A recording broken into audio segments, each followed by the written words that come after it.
આવો મહિમા રાજા જન્મેજય સાંભળ્યો. પછી એમણે માં અંબાનો યજ્ઞ કર્યો છે.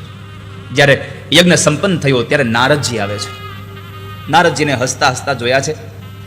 નારદને પૂછ્યું, તમે ક્યાંથી આવો છો બાપજી? નારદે કહ્યું, હું દેવલોકમાંથી આવું છું, પણ એક વિપરીત ઘટના જોઈને આવ્યો છું રાજા. અતિ આનંદ થવા એવી ઘટના જોઈને આવ્યો છું. બાપજી શું જોયું તમે? તો કહે છે કે રાજા, તારા પિતા એક મુનિના શાપને લઈને મૃત્યુ પામ્યા છે. તક્ષકનો દંશ થયો અને મૃત્યુ પામ્યા છે.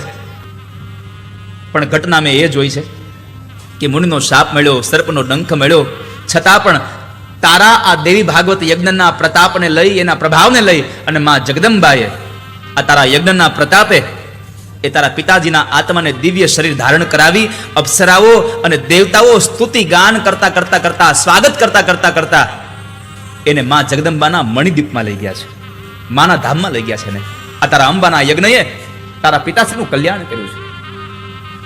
આ છે દેવી ભાગવતનો મહિમા. માં જગદંબાએ અડધો શ્લોક ગાયો, સર્વ ખલ વિદમેવાહમ નાન્ય દસ્તી સનાતનમ. માં જગદંબાએ અડધો શ્લોક ગાયો અને એ અડધા શ્લોકમાંથી 18,000 શ્લોક બનાવ્યા ભગવાન વ્યાસ.